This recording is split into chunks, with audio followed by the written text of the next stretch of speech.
Hello there. Thank you so much for joining us. This is News Channel Nebraska. My name's Eric McKay. Let's take a look at our top headlines today. Beginning in political news, last night's vice presidential showdown proving to be a more traditional debate than the mudslinging of recent past. Ohio Senator J.D. Vance and Governor Tim Walz faced off in New York for a fast-paced and at times fiery policy-driven debate. Brian Abel has the highlights from New York.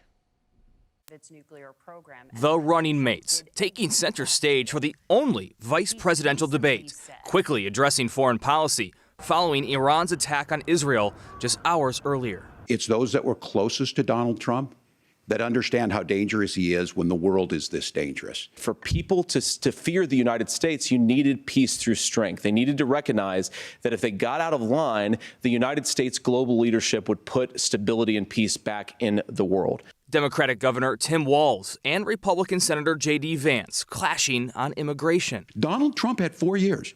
He had 4 years to do this, and he promised you, America, how easy it would be. And the economy. If Kamala Harris has such great plans for how to address middle-class problems, then she ought to do them now. Not when asking for a promotion, but in the job the American people gave her 3.5 years ago. Walz struggling when confronted about his claim of being present for the deadly Tiananmen Square protest. All I said on this was I got there that summer and misspoke. And Vance deflecting when asked about Trump's false claims that he won the 2020 election. He is still saying he didn't lose the election. I would just ask that. Did he lose the 2020 election?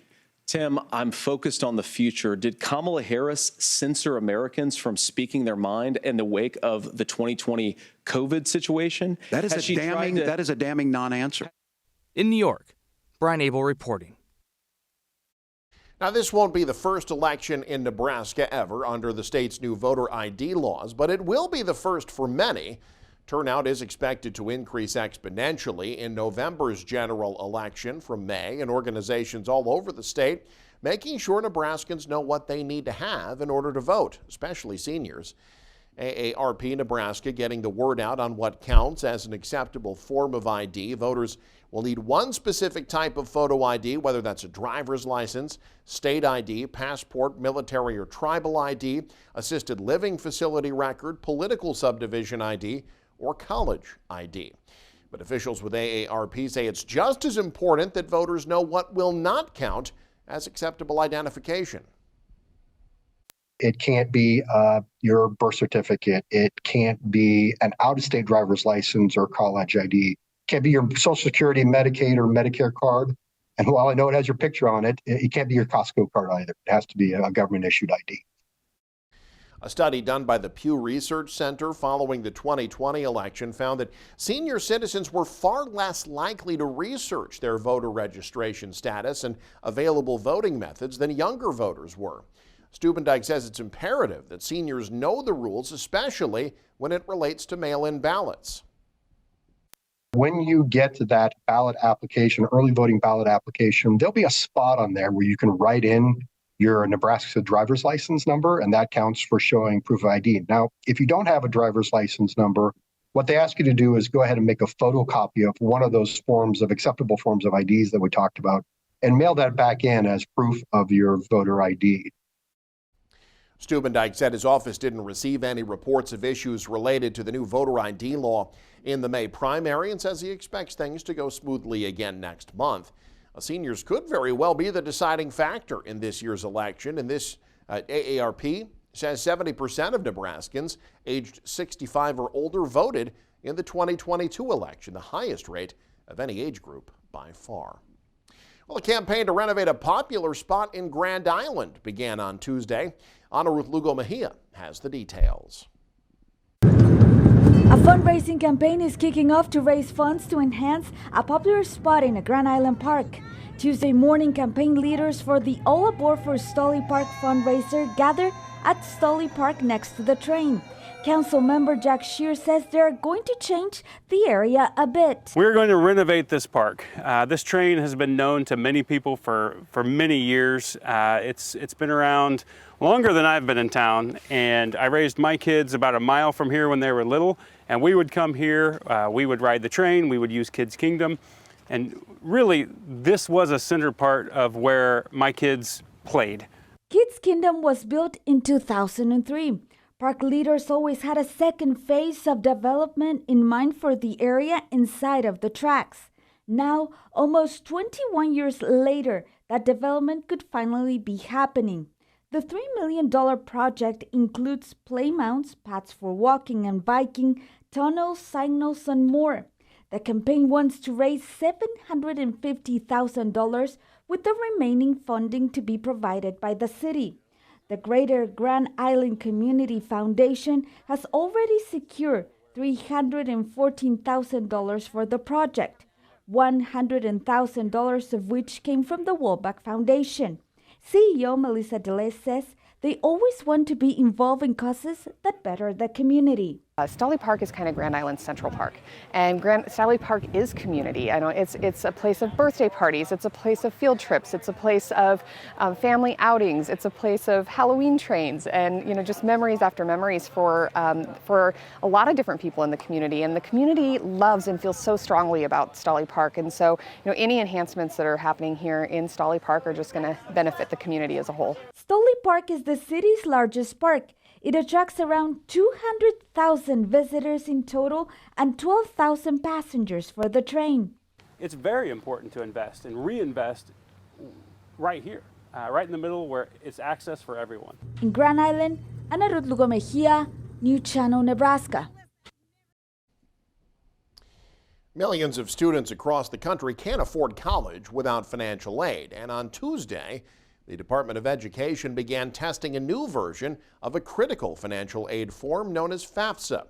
Congress mandated the department streamline the application process to deliver more money to college students. But when the department tried to revamp its form last year, it caused more problems. Some students didn't get the aid they needed on time for the current academic year. So the Department of Education is trying again. It's conducting testing on the 2025-26 form to make sure it works properly before the department makes it public in December. Well, it turns out there are plenty of transferable skills, from spraying graffiti on trains to painting murals on buildings. An artist best known as Once making a name for himself in southeast Nebraska, and once you see his latest work, you'll see why. Tim Hackett has more. Final elements added. Final layers applied. Final details smoothed. And now flash forward 2 weeks for the final product, the latest public piece by multi-talented local artist Tony Boettjer, better known as The Art of Once. I put a lot of heart and soul into this one. This one, it will probably be one of my favorites till the day I die. Tony says he's wanted to be an artist since he was a kid, and his first foray into public art was dipping his toes into the world of graffiti in downtown Chicago. That's where he learned about concepts like color scheme and lights, and how to paint on walls. Now, decades later, he's still painting on walls, and his latest contribution to small-town Nebraska is this full-size mural on the wall of Schmidt Machine in Fairbury. Brian Schmidt's directive for Tony was to include a couple of classic cars that you might see around Fairbury, including this '68 Cougar, which is modeled after Brian's father's own prized car. From there, Tony turned that brief concept into a sketch, and turned that sketch into a full mural, one that evokes 80s Americana on a classic Saturday night. Before, this was just a big, empty white wall with nothing on it. Nobody knew what our building looked like or why it looked the way it did, and it didn't mean anything to me before. Now it means an awful lot. I'm just happy that I was able to create something that he's happy with, given that it's his establishment. He's the one who's waking up in the morning looking at it every day. I'm moving on to the next project. As much as I do love this project, there's a time where we have to hang up our brush. And what is that next project? Well, there's still one large section of white wall on the other side of Schmidt Machine, and both men say that's where part 2 of this piece will come into play sometime next year. From defacing train doors in downtown Chicago to adorning the outsides of buildings in small-town Nebraska, once Tony found a proper outlet for his passion, he's been able to channel it into a profession. In Fairbury, Tim Hackett, News Channel, Nebraska. And finally, everybody loves seeing a Nebraska-born Husker do well and succeed on the field. And that's been the case for offensive lineman Gunnar Gatula. Made his first start with the Big Red this past weekend. Jake Boettjer has more from Lincoln about the Lincoln Southeast alums' first game in action. Coming into the season, Nebraska's offensive line was thought to be deeper than it has been in many, many years, but that quickly went away. Left tackle Teddy Prohaska, a knee injury, ending his season before it even began. Now Turner Corcoran out for an extended period of time with a hamstring injury. Left the question, who's going to be protecting Dylan Raiola's blind side? And it's Gunnar Gatula, Lincoln native, who made his first start this past weekend in West Lafayette. And he impressed offensive coordinator Marcus Satterfield, head coach Matt Rule, and members of his offense. I think all the reps he got last year during the season, last spring, this camp, I think has allowed him to develop into, a good young football player. Gunnar played well. I mean, there's some things, he learns to continue to work his anchor. As he's getting people going speed to power on him, he continues to work on it. He'll get better. That's a really important thing this week. There's no better coach defensive front you'll see than the Rutgers D-line. He did awesome. We couldn't be more happy for him. And young guy making his first start. They had a good player on their team, and for him to go out there and execute the way he did, and just really proud of him. And I know he's going to keep getting better. He was always treating every practice like he was going to play. So it was no shock to him when his name got called. And I think now he's really taking that next step forward, and getting his first start out there was great for him. Gatula is expected to get the start on Saturday against Rutgers. He comes in weighing 305 pounds, a redshirt freshman from right here in Lincoln. Covering the Huskers, Jake Boettjer, NCN Sports Now. And you can stay up to date with the very latest by following us online. Head to newschannelnebraska.com, click on the news tab there. You can also follow us on X, like us on Facebook and Instagram as well. Thanks for joining us. Have a great day. This is News Channel Nebraska.